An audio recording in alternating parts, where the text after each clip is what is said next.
이번 시간에는 우리 전자문서에 대해서 같이 한번 살펴보도록 하겠습니다. 전자문서다 그러면 이제 컴퓨터가 됐든 정보 처리 능력을 가진 그런 장치들이 있죠. 그런 장치에서 전자적인 형태로 작성돼서 송수신되거나 저장된 그런 문서의 형식의 자료로 표준화된 것을 의미하는 게 우리 전자문서예요. 전자문서 같은 경우는 이제 전자문서 컴퓨터상에서만 우리가 보관하는 게 아니라 그 문서 파일이랑 종이 문서랑 이중 관리를 해야 돼요. 그리고 전자문서 같은 경우는 이제 버전 관리도 해야 되고요. 그리고 그 해당 문서에 이제 접근할 수 있는 그런 권한 같은 것도 관리를 해야 돼요. 이런 문제점이 있는 게 우리 전자문서입니다. 전자문서의 문제점에는 이렇게 세 가지 있어요. 이중 관리해야 된다, 버전 관리해야 된다, 접근 권한 관리해야 된다. 이렇게 세 가지가 전자문서의 문제점이요. 만약에 내가 전자문서를 만들었는데 내가 수정하고 싶어요. 그러면 수정한 내용대로 제작성을 해요. 제작성을 해서 결제를 받아요. 그리고 수정 전의 문서 있죠. 그 수정 전의 문서는 처리과의 장이 보존이 필요하다고 인정되면 그때 이제 보존이 되고, 그렇지 않으면 그냥 폐기됩니다. 개인별로 이제 아이디 만들어야 되고요. 그리고 비밀번호도 만들어야 되고 전자 이미지 서명도 등록을 해야 이런 전자문서를 작성하고 처리할 수 있어요. 만약에 행정기관이다라고 하게 되면 행정기관에서는 전자이미지 관인이라는 걸 가지고 있어야 돼요. 이런 전자이미지 관인은 처리가 기한한 사람 있죠. 그 사람이 됐던 문서를 수발하는 담당자가 됐던 그런 사람들이 이제 전자이미지 관인을 찍습니다. 그리고 전자문서의 내용이 됐던 송수신 여부가 됐던 이런 거를 증명해주는 공신력 있는 그런 제3의 기관, 공인 전자문서 보관소가 따로 있어요. 그리고 전자문서는 이제 쪽번호가 됐든 발급 번호가 됐든 이런 거를 전자적인 방법으로 표시도 할 수 있습니다. 결제권자 같은 경우에는 이제 전자문서를 열람해서 전자문서에 이제 서명란에다가 이제 서명을 직접 해야 되고요. 문서 등급에 따라 이제 접근자의 범위가 따로따로 이제 지정할 수도 있어요. 그래서 신입사원이 모든 문서를 다 볼 수 있는 건 아니잖아요. 그죠? 볼 수 있는 범위 그런 것도 지정할 수 있더라. 그리고 검토자가 됐던 협조자가 됐던 결재권자가 됐던 이 세 명의 사람이 동시에 이 전자문서를 열어볼 수 있어요.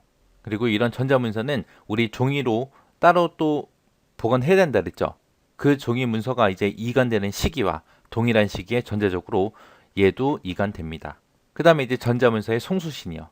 전자문서를 내가 보냈다고 해서 끝나는 게 아니에요. 보내더라도 그 해당 서버가 만약에 문제가 생겨서 아예 통신이 안 돼요. 그러면 내가 보내도 보낸 게 아니잖아요. 그죠? 송신이 됐다, 발송이 됐다라는 거는 뭐냐? 수신자가 됐던 그 대리인이 됐던 그 사람들이 이제 관리하는 컴퓨터에 입력이 됐을 때 이제 송신된 걸로 그렇게 봅니다. 수신은 수신자가 수신할 컴퓨터를 지정한 경우가 있고요. 수신할 컴퓨터를 지정하지 않은 경우가 있어요. 만약에 그 컴퓨터를 한 대를 딱 지정을 했다. 그러면 그 지정된 컴퓨터에 입력된 때에 이제 수신이 됐다라고 하는 거고요. 컴퓨터를 지정하지 않았을 때는 수신자가 관리하는 컴퓨터가 있을 거 아니에요. 그럼 그 컴퓨터에 이제 입력이 된 때 이제 수신됐다라고 합니다. 이렇게 해서 이제 전자문서의 특징하고 송수신에 대해서 같이 한번 살펴봤습니다. 여기서는 이제 컴퓨터에 입력됐을 때, 지정된 컴퓨터에 입력됐을 때, 수신자가 관리하는 컴퓨터에 입력됐을 때 송수신이 된다라고 그렇게 보더라 라는 거 잘 기억하시고요. 나머지 이제 전자문서의 특징 같은 것들 정리하시고 지나가시기 바랍니다. 전자결제 시스템이라는 거는 문서가 됐든 보고서가 됐든 그런 문서들이 있죠. 그런 문서들을 네트워크상에서 자유롭게 이제 결제할 수 있게끔 그렇게 해주는 시스템을 보고 우리가 전자결제 시스템이라고 합니다. 이런 전자결제 시스템을 이용하게 되면 이제 문서의 정보가 됐든 변경 이력이 됐든 열람을 누가 했었는지 그런 것도 우리가 전부 다 볼 수 있어요. 그리고 요즘에는 이제 컴퓨터로만 할 수 있는 게 아니라 핸드폰에서도 스마트폰을 이용해서도 우리가 결제를 할 수 있습니다. 그래서 문서 양식 같은 것들을 단순화해서 업무의 효율성을 높일 수 있고요. 그 다음에 문서의 작성, 유통 이런 게 전부 다 이제 표준화가 돼서 업무의 생산성 향상을 시킬 수 있습니다. 그리고 결제에 필요한 시간도 줄여주죠. 언제 어디서든 할 수 있으니까. 예전에는 이제 뭐 이런 게 없을 때는 사장님이 들어올 때까지 기다렸다가 한꺼번에 결제를 받아야 되는데 전자결제 시스템을 이용하게 되면 그럴 필요가 없겠죠. 그리고 문서를 정리하거나 이제 관리의 효율성도 증대가 되고요. 업무 흐름도에 따라서 결제 파일이 결제 경로에 따라 자동으로 다 넘겨줍니다. 그리고 이렇게 결제받은 문서도 전부 다 우리가 재가공해서 다시 사용할 수 있고요. 그리고 실명제를 통해서 문서의 작성자, 책임 소재가 명확하고요. 사무 처리의 신중성을 제고해 주겠죠.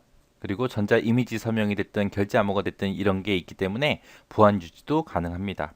이런 게 전자결제 시스템이다라고 잘 기억하세요. 이렇게 해서 특징들 위주로 해서 여러분들이 보시면 될 것 같습니다.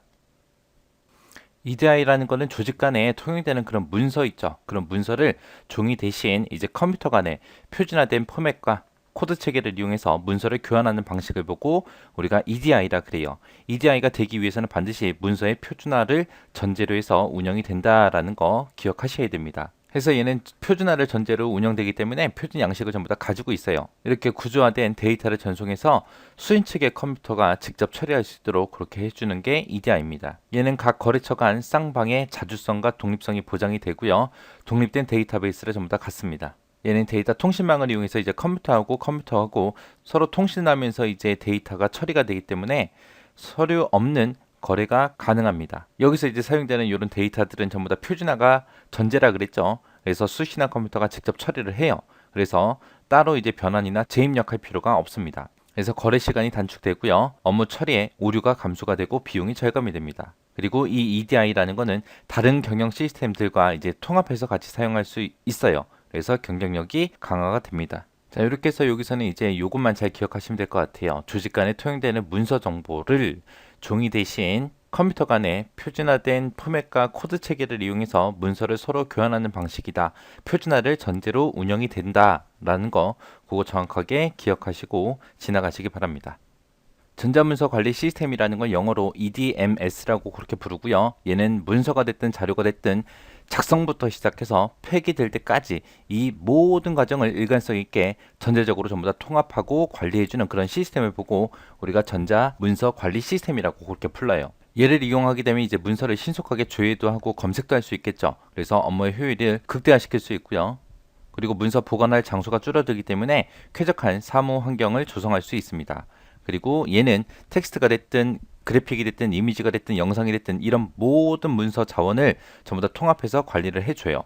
해서 문서를 전부 다 전체적으로 전부 다 관리하기 때문에 따로 종이로 된 문서 같은 것들 그런 거 수발을 따로 해야 되잖아요. 근데 얘는 그럴 필요가 없어요. 그래서 문서 수발에 따른 시간과 비용이 절감이 됩니다. 그리고 한 곳에서 전부 다 관리하기 때문에 중복을 최소화시킬 수 있고요. 그리고 정보가 됐든 문서가 됐든 이런 형식을 전부 다 표준화 시켜주고요. 데이터 공유도 할 수 있고 무결성도 전부 다 유지할 수 있게 그렇게 해줍니다. 근데 여기서 이제 조심해야 될 게 이제 문서 같은 것들을 이제 공유할 수 있기 때문에 보안에 신경을 많이 써야 된다는 거. 이런 단점을 가지고 있는 게 우리 전자 문서 관리 시스템입니다.